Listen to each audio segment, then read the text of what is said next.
Now, as time progressed in the dream, I was given the ability to realize by being in homes that television sets not only broadcast and transmitted programming, but they now had the capacity to actually send signals about you in your living room.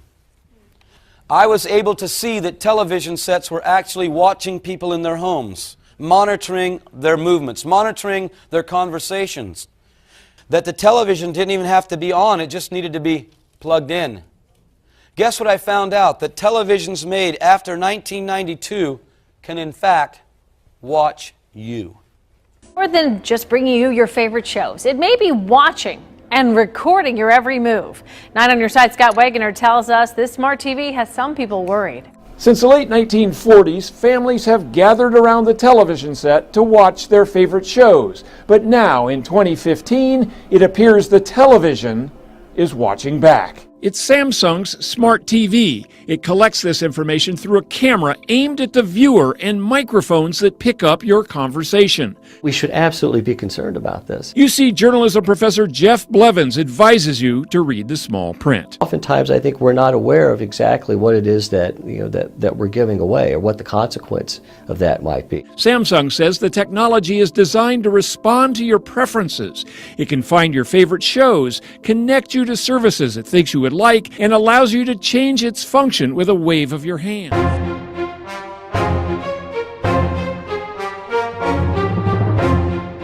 Some very unusual things began to happen almost immediately. Crops began to perish, droughts and famine. I was able to see all over the globe the most fertile areas, the most fertile farming areas. I lived, at the time of this dream, in the most fertile farming area in the whole world. Places that were once fertile were now arid deserts. Historic drought continues to take a toll on California's farmland, and today millions learned they won't be receiving any water from the state. A healthy and full lake in Northern California. There's only one problem. This picture is 3 years old. And now I'm walking on top of that very same bridge. Take a look. It is a virtual desert. This is what drought looks like in the state of California. On a farm in Rio de Janeiro state, healthy green corn stalks are disappearing. Brazil's worst drought in 80 years. This is the first time it's been like this. We've had droughts in the region before, but nothing like this. This is the first drought we've had here, which has been really very difficult. The San Joaquin Valley of California. These areas were totally destroyed with drought and famine. And wind gusts topping 50 miles an hour.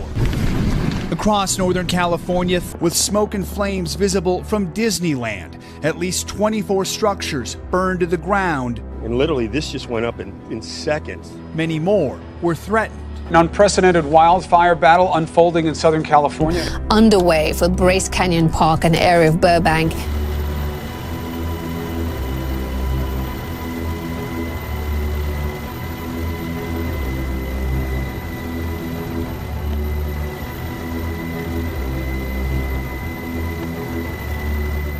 We're moving into a recovery phase.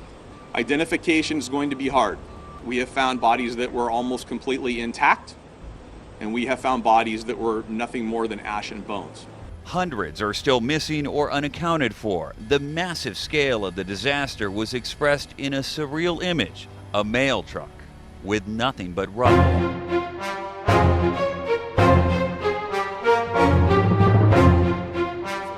It was almost hard to comprehend what I was seeing, and it was almost immediate. It was almost like somebody just took things and twisted the whole order. The thing that I tell you that was strange to me is that weather seemed to have its own mind. I don't know how that would work, but I've heard some things from different people in the Prophecy Club about different issues, about how they're manipulating weather. But this weather was manipulated by the earth being shook from its axis. Talking about climate change yesterday, and now we're learning that scientists and researchers are looking at how to change the weather on purpose. That's right. Lasers now could one day manipulate rain and lightning. See, lasers really to change the weather? That's right. Well, as we physicists are firing trillion-watt lasers into the sky to actually precipitate rain clouds and actually bring down lightning bolts. This is potentially a game changer. However, for floods for agriculture, farmers, for people planning wedding parties, football games, you name it, outdoor events and agriculture and flooding and even hurricanes. All of them could be subject to weather modification. Incredibly interesting. With the anomalous hurricanes currently ravaging the Americas, floods destroying India, and wildfires destroying the Pacific Northwest, weather warfare is a topic on the public consciousness right now. This year marks the worst drought America's seen in decades, and it's showing no signs of letting up. Over half the country has been affected, with the brunt bearing down on the mid and southwest, especially Nebraska, Kansas, the Dakotas, and parts of the South. Just look at that. Well, in one hard-hit area of Texas, some people have grown tired of waiting for Mother Nature to bring relief and have decided to try and take matters into their own hands. Craig Funky is flying me to the edge of a violent thunderstorm. He's a cloud seeder, chasing this menacing storm to squeeze out extra rain for the drought-stricken farmland below. This is Craig's job, firing chemicals into the clouds in a controversial attempt to modify the weather. He's literally a rainmaker. That dark, thick cloud over there has lots of moisture in it. That's part of the cloud that was seeded. It actually looks heavy with rain. Cloud seeding has been used around the world for decades, but it's now getting a closer look as farmers desperate for solutions endure their 4th month of record-shattering drought with no end in sight. It's actually the largest drought in half a century, responsible for rising food prices and record wildfires. It's even suspected to be a cause for the recent surge in cases of West Nile virus.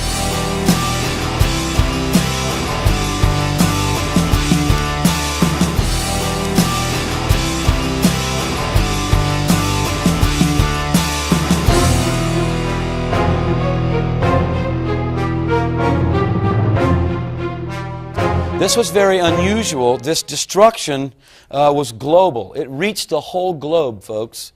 This earthquake that hit caused a massive change in weather patterns. At this moment, what began to happen was the normal weather patterns completely changed. The patterns for winter became summer, summer became winter, and you might have a day of snow and a day of heat. The world was in total chaos in its weather patterns. Predicting weather was totally impossible. It was just useless to try to forecast weather. Predictions did not work. State water officials are painting a bleak outlook after measuring the snowpack in the Sierra Mountains. The worst part is one of San Diego's main water sources. You may have noticed I'm wearing short sleeves in the dead of winter. That's because it is hotter and drier than ever before. January should have been the wettest month, but the supply fell back to 1/4.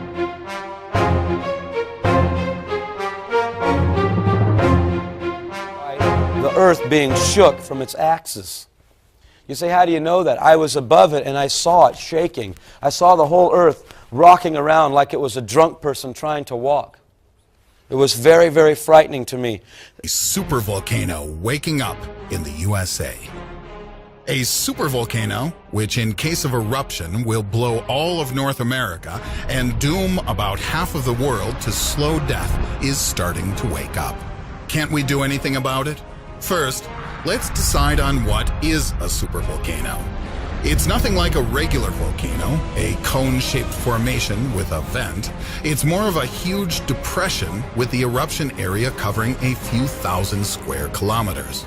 For instance, a supervolcanic eruption on the Indonesian island of Sumatra caused 6 years of sulfuric acid rains. Add to this the dust clouds blocking the sun for quite a while, and you will get a picture very similar to nuclear winter. The supervolcano left no more than 10,000 people on the entire planet. Nowadays, there's also a threat of volcano eruption. There is a supervolcano in Yellowstone National Park, USA, at the height of 2,500 meters. Until recently, it has been considered dormant. On the outside, Yellowstone National Park is covered with a picturesque landscape. Well, on the inside, it is a vast valley filled with molten magma. For thousands of years, magma has been filling huge underground reservoirs, melting rock, becoming so thick that volcanic gases causing eruptions in regular volcanoes can't escape. Thereby, upward pressure from gigantic subsurface molten magma bodies make the surface of the Earth begin to swell. 2006, the land in the park is found to be rising 10 centimeters per year. 4th of March 2014, the White House ordered the U.S. Geological Agency to restrict access to the information on earthquakes and gas emissions. March 2014, bisons and elks abandoned the park. April 2014, the water temperature in the lakes rose above 20 degrees Celsius. According to scientists, in case of explosion, the picture will be more dramatic than that of apocalypse. Dios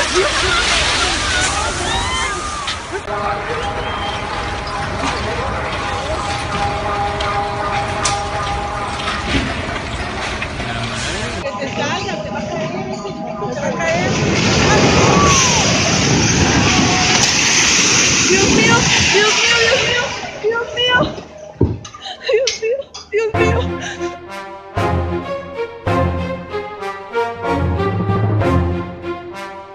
One thing that was happening is that you could not cross state lines at this time without papers. You had to have current papers to cross state lines. That was very, very strange to me. Sobriety checkpoints. Thousands of motorists are stopped in them each year. Good evening, how you doing? Typically, drivers are asked to roll down the window and hand over ID, but more drivers are starting to challenge these DUI checkpoints. I don't think I would have ever believed that our country would become a place where you can't cross border to border without papers. Police DUI checkpoints like this one, motorists can simply communicate in writing. More than 2 million people have watched the video. It shows somewhat surprised officers in Levy County, Florida, look at a flyer and examine identification with the window up. I have my fair DUI flyer. The flyer says, "I remain silent, no searches, I want my lawyer," along with sections of the motor vehicle law.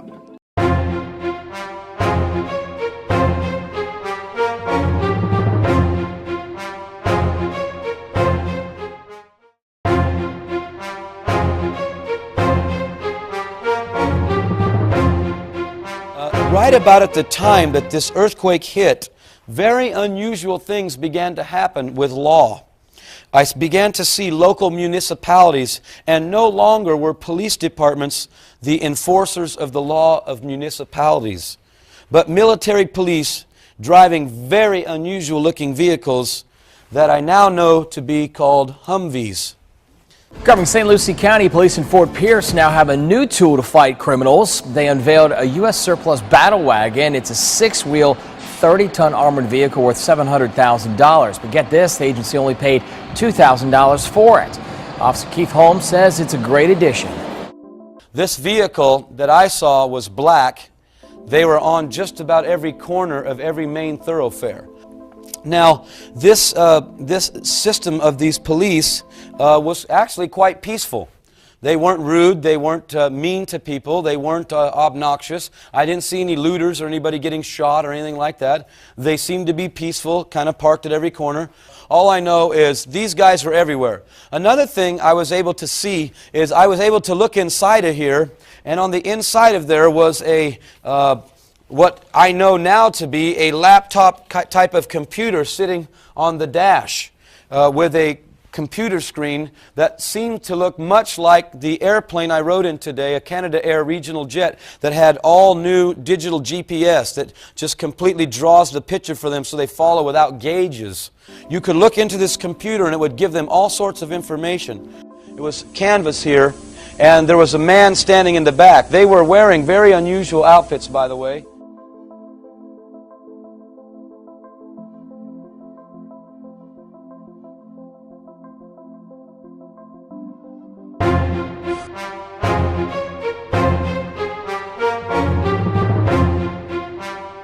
I saw street light standards, the kind like we have in California that really, you guys are still kind of old-fashioned out here. You have those wires that go across intersections with old lights hanging on. We have these huge standards that hang out.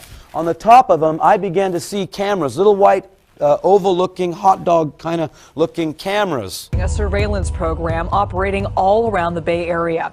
Federal agents planting microphones to secretly record conversations. Can they legally do that? Yes, they can, which may surprise a lot of you out there. Just imagine standing at that very bus stop, having a conversation with your friend and having no idea that your conversation was being recorded. It happens all the time, and the FBI says that they don't even need a warrant to do it. They plant microphones under rocks, they plant microphones in trees, they plant microphones in equipment. I mean, there's microphones that are planted in places that people don't think about because that's the intent. FBI agents hid microphones inside these light fixtures and at this bus stop without a warrant. And in the dream, it was revealed to me that these cameras knew the whereabouts of everybody's vehicles. And you know, they tell us, because people have been asking in California, hey, why do you have these cameras on the freeways? You've told us that they're for traffic control. But there's no streetlights on the freeways, folks. You know, you can drive from where I live clear down to San Diego on a freeway and never have a light. Why do they need those? And you think about it for a minute. These guys knew our whereabouts. They were parked on nearly every main thoroughfare. Tonight, it'll make you ask, am I being watched? And we guarantee you'll be checking out your own neighborhood after you get the full story on this one. But a man who lives in the house behind us says that he thinks there was a different kind of surveillance going on with some sort of mystery box attached to that power pole. SRP tells us that it looks like the box was from law enforcement, but they wouldn't elaborate. This week we learned billboards may track wherever you go.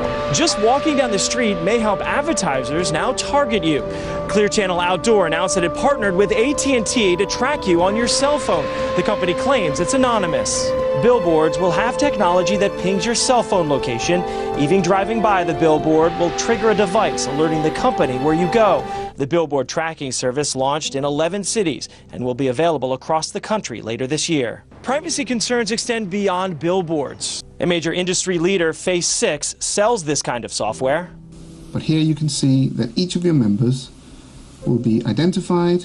According to Phase 6, malls also use the software on shoppers, but the tracking could start the moment anyone enters the garage. Your smartphone is a great tool, but privacy advocates say that if companies can legally collect data on you, you should know where it goes, because cameras are everywhere, and you never know who's watching or following from your cell phone. A new technology is now being actively tested by Microsoft, which takes this even further. It's called Real Crowd Insights, and it recognizes your emotions. It can show a whole range of the things you're feeling, from joy and calm to contempt and disgust. More high-tech crime-fighting tools for our police is the latest election promise from Labor. The move will make catching crooks through CCTV even easier. But could it also impact on our privacy? Tech companies are among the groups coming to Washington to help create the first voluntary guidelines. Facial recognition is already in some of our home appliances, like TVs. Hi, TV. In our mobile devices, pins and passwords are giving way to face prints.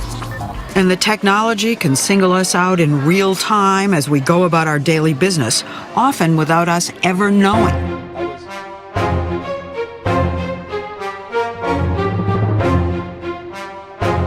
Hang up the phone and now they can listen to everything you're saying. Do you know that your telephone, all your little phones have in them one of the most sensitive microphones available? Why? Why do telephones need such sensitive devices? And why have they so rapidly went to the new type of cables that carry all the signals? Can't think of what you call it right now. Somebody help me. Fiber optics. Do you know that one fiber optic cable can carry over 1 million messages? Why? Why do they do things like that? Think for a minute. So that more people can be kept watch after. Not so that telecommunications gets better for us. It's a game, folks. It's a big scheme. It's a big plan going on before us. For journalists in this country, the realization that the government is spying on their communications is becoming more and more common. That's according to a new study from the Pew Research Center. It reports that nearly 7 in 10 journalists believe that the Obama administration has in fact spied on them. But where is the media pushback against all of this?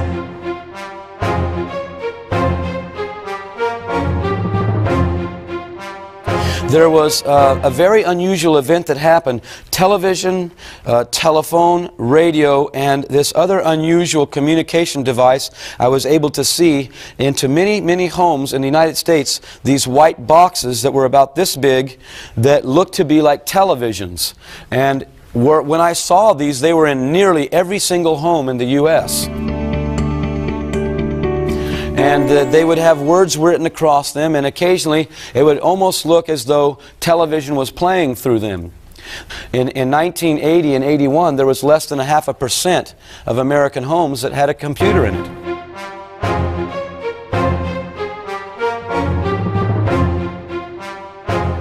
I was on my way to conduct another business transaction, and I ran into an individual. A very strange thing happened at this point.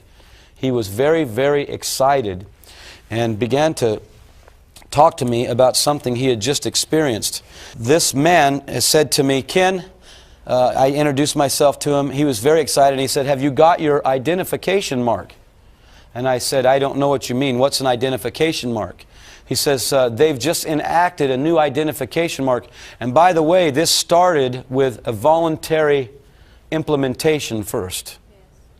You did it voluntarily first. This man told me you ought to get yours done real soon to avoid the hassle, because soon everyone, they say, will have to have this to conduct business." And finally this morning, no need to worry about forgetting your work ID with this development. A new office facility in Sweden is offering workers the option to have a microchip implanted to give them access to the building. Now, the chip is about the size of a grain of rice and would be implanted in the hand.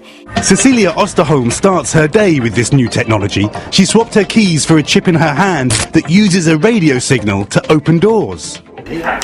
A microchip, about the size of a grain of rice, is injected into her hand. It felt pretty scary, but at the same time it felt very modern, very 2015. Well, at this Kmart, there was a little, like about the size of this overhead tonight, about an 8.5 by 11 gray-colored pad with a hand sitting down on it. This pad, excuse me, I asked the lady, "Can you please tell me what this is all about?" And she said, "I'll have you know that they just recently put these in, and we're not exactly sure what is going to happen with them because they didn't tell us everything." She said, "But a supervisor told me that what they're planning to do is sometime in the future just have a person run their hand by, and that will take care of the scanning." It's kind of crazy. It's definitely outside the box. But it's convenient. One area of business is shaking up how we pay for things. You don't need your phone, you don't need your keys, you don't need a scan card. It's the first cash register of its kind in the Midwest, and it's right here in Rockford. A lot of people don't want to bring in their wallets, don't want to bring in any cash. Whitney Martin profiles how the future of credit cards is inside our hands. Somebody might be here tonight that's seen these same handprints on these pads in some retail outlets. I've heard they've been seen in Walmarts. Walmart was putting an electronic chip in some of its clothing items. Unless the customer removes the tag on their own, Walmart could determine the location of your clothes even after you leave the store. Jeans, some underwear, a lady's camisole. It is a microchip that is implanted under the skin and can deliver tiny amounts of hormone, like a birth control pill. We've seen retinal scans in airports. Now even some U.S. schools use them to speed up cafeteria lines. I think it's good because it's really fast. The queues go quicker so that you don't have to spend all break queuing up for the food. I began to witness to this lady, by the way. I wish I could have told you I led her to faith in Christ, but I wasn't. But I shook her to the core of her being. I told her some things about the Antichrist, about the mark of the beast. The Antichrist and controlling of people. That's what it brought up. Second, yeah, the Antichrist. You know, you see these fictional movies and you see their implants and it controls you. So, but I'll have you know that she got rattled.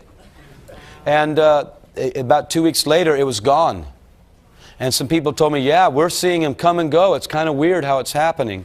At schools across the country, students aren't using cash or a card to buy lunch anymore. They're using these palm scanners that basically take a photo of the vein pattern below the skin and deduct from that child's account. A very strange thing happened to me with this man's hand, this agitation. I got very frightened, and something spoke inside of my stomach and said to me, "Get out of here as fast as you can." And I began to think, oh my goodness, it is the end of the world now. It is really the end of the world. Where we shop in the store, what things we pick up are starting to be recorded and analyzed. Tom Keenan of the Canadian Global Affairs Institute says biometric ID is advancing faster than our ability to contain it. while I was running, I want to read to you what I heard in my spirit. I didn't know it was my spirit at that time. If you have a Bible, if you want to turn there tonight, I'll read very quickly from Revelation 13. I didn't know these were scriptures. I was hearing this inside of my stomach. Now, again, I didn't know what the stomach did at that time. Now I know that's where your spirit man lives. Out of your belly shall flow rivers of living water. He causes all, verse 16, chapter 13 of Revelations, He causes all, both small and great, rich and poor, to receive a mark in their right hand or their foreheads, that no man might buy or sell, save he has the mark, the name of the beast, or the number of his name. Here is wisdom. Let him that hath understanding count the number of the beast, for it is the number of man. That number is 666, okay? Or, yeah, 66. I think that within 20 years when you get born you will get a chip.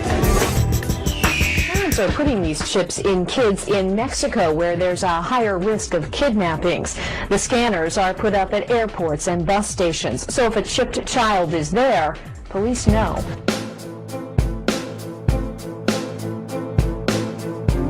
One congressman said that Obamacare is the most dangerous piece of legislation ever passed. Ever. Spoken by young and old. Young and old. Rich and poor. Rich and poor. Rich and poor. And He causeth all, both small and great, rich and poor, free and bond, to receive a mark in their right hand or in their foreheads.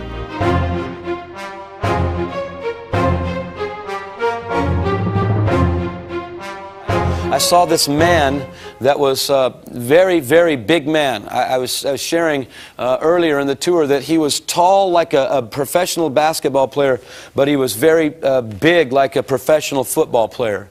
He was an extremely large man, and he had a big hood, like a satin hood, over his head with eye holes to see out of. My wife was in front of me, and they began to tell her she could renounce her faith and live. And now I realized what was happening, because this man was standing there with a huge sword. It started down here with a handle and began to come up like this, and then like this, and then a big arch like this. And it was a very, very frightening looking sword. ISIS released a new video today showing the execution of 21 Coptic Christians kidnapped in Libya. The video shows the Egyptian prisoners being marched onto a beach by militants dressed in black. Then the prisoners are beheaded brutally. He was tall like a professional basketball player. This video really marks ISIS on the world stage, well beyond the videos that we've seen in the past out of Syria and Iraq.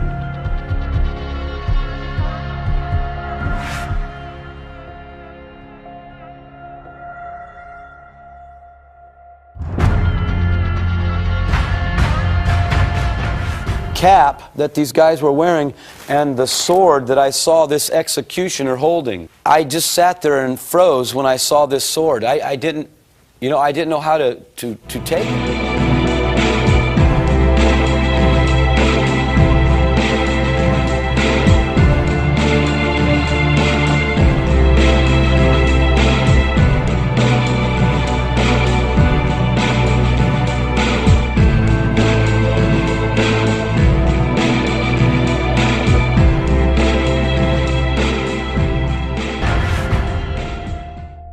Stranded on a notorious stretch of coast in New Zealand. Almost 200 pilot whales have beached themselves.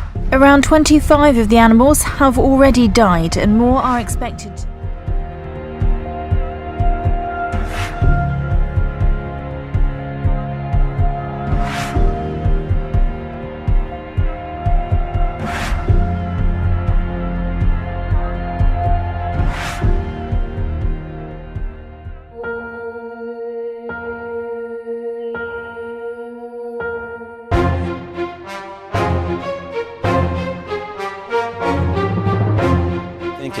Now, at this point in the dream, things really began to shift. And what happened was, I was on my way to the bank to make a business transaction. Several things in the dream I was revealed. For one, let me see if I have something with me. Yeah, I do. I saw this money in 1980. I saw the money that has the big pictures of the different figures on it. In 1980, this money wasn't even talked about yet. Another thing I saw shortly after this money was that the picture of the individual moved over a little bit, and there was a blank space on here.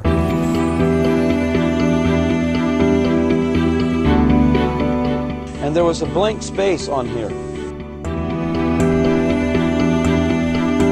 And I was shown in the vision that the cash would carry bands in it that could be traced as to who was transacting the cash.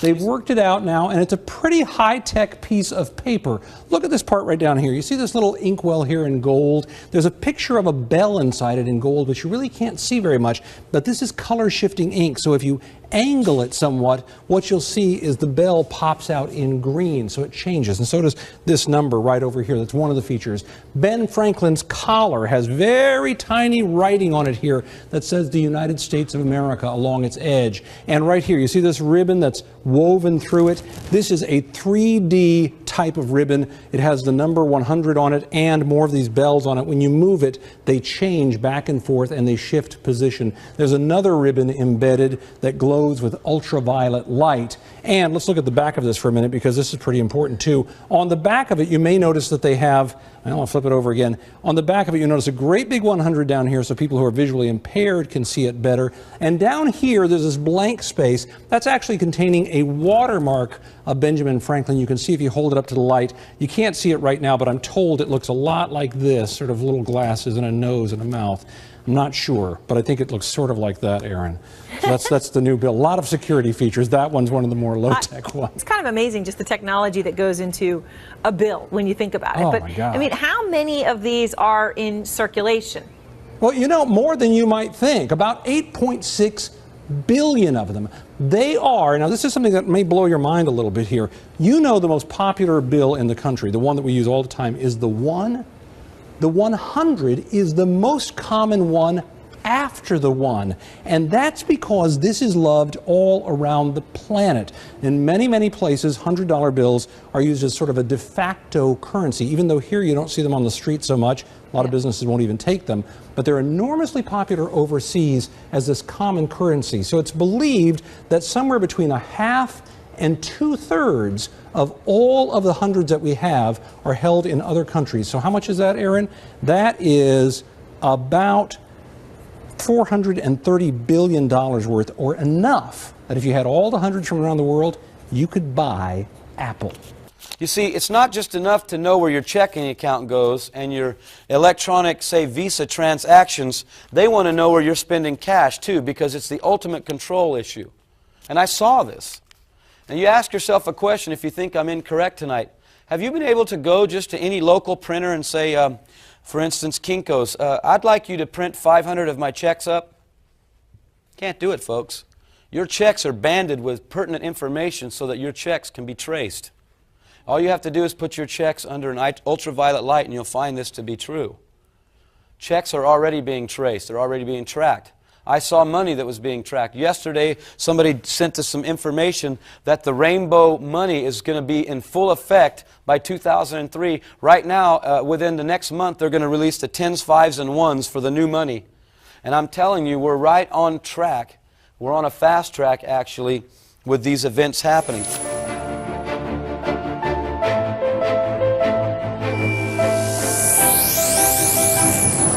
Having more than 7 days worth of food is one of the criteria for being a terrorist. Having multiple weapons at home, anybody, we won't ask you to raise your hand. Likes to pay in cash. Likes to pay in cash. Checks are already being traced. They're already being tracked. I saw money that was being tracked. And I'm telling you, we're right on track. We're on a fast track, actually, with these events happening. Has changed the color of your hair recently. We're not going to get too personal here. Stains on your clothing means you might be making bombs. Missing fingers. Anybody ever met a farmer who might be missing a finger? A training program for law enforcement that's funded by the Department of Justice included the following potential terrorist indicators. And I was shown in the vision that the cash would carry bands in it that could be traced as to who was transacting the cash. Our government says if you meet these criteria, such as having a camera near a point of interest, like to pay in cash, has more than 7 days worth of food, you are a terrorist suspect. That's pretty scary. Do you think we should look like terrorists?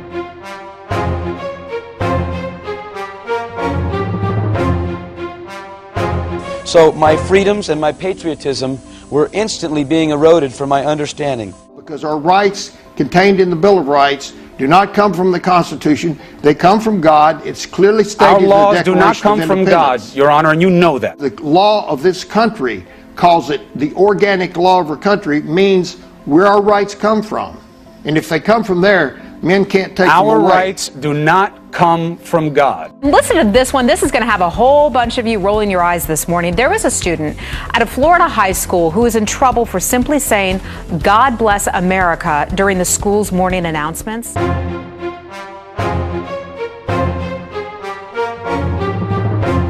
Something. It was a very rugged hand, and it was a very thick hand. It wasn't like mine. You know, I'm kind of a small boned person, but this was a very solid hand, and it gripped my shoulder, and warmth and peace began to flood through me. After a few moments, I turned back, and there was the Lord Jesus Christ standing behind me. I don't know how He got in that room, because it was just a small holding cell and the doors behind us were shut. And then all of a sudden, He looked me in the eyes. He looked at me very, very sternly. It wasn't like a reproof or conviction, but it was more of just Him looking and peering into my life. And the most unusual thing occurred to me. At the very instant I looked at Him, His eyes were not brown or green or blue or anything like that. They appeared to be red like fire, and they were just looking clearly through my whole life. Somehow at that moment, I was able to realize that Him looking at me was actually looking through me, and He knew everything of me. He knew my strengths. He knew my weaknesses. He knew every lie deep down inside of me. He knew every deception. He knew every place that I was afraid and I had compartmentalized. My whole being, by Him looking into me, was exposed to me. It was very frightening. It was a very intense moment. I wish I could say that seeing Jesus at that moment made me very happy. It didn't. It made me very fearful. I understand now what the fear of the Lord is because of that experience. I've had you want for me. It was a powerful manifestation of Jesus. It was not this "we're pals and buddies" kind of a thing. I did not see that. I saw Him in His awesomeness, and when He looked through me, He knew everything about me. He knew every nook and cranny. And about a few moments after realizing this, realizing my own depravity, He spoke to me, and He looked sternly into my eyes, and He said, "Fear not, my son, for death will never hold you." This was unusual to me, and then instantly it was like a kind of a courage flooded through me. I wish I could tell you that I got very bold and preached a great sermon and got everybody saved, but I didn't. It was just courage to go through what was before me. And so these men strapped me down now, and this individual, by the way, before they strapped me down, they asked me one more time, "You can renounce him now." And I said, "No, he's the Lord of all." And I knew that He had saved me in the dream because of the prayer and the thing with that older man. But when I looked at him, I knew now, and I can tell you folks, I know for a certainty, He is the Lord of lords and the King of every king. Amen. And I'm telling you, where the Scriptures say every knee will bow, every tongue will confess His lordship, whether in heaven, on earth, or under the earth. When I saw Him, there is not one knee, there is not one tongue that will not confess His lordship, regardless of what side of the coin they are. When He reveals Himself to them, every knee will bow. Trust me, because this presence that He stood in was so powerful, so awesome, so anointed, so terrible, so to speak. Like the Scriptures say, He's terrible in His presence. Terrible in the sense that you knew that there's no power on earth that could challenge Him. Folks, I'm not afraid of nuclear bombs at all. I have no fear of nuclear disaster, because I know that the God of the universe that revealed Himself to me is greater than any demonstration that man can concoct. That's right. The Creator of heaven and earth gave us the wisdom to make those stupid bombs. He is not going to be outdone by His creation. That's right. And I saw that about Him. And then they strapped me down and they said, "You can renounce Him." And I said, "No, I can't renounce Him because He's the Lord of all, and He should be your Lord.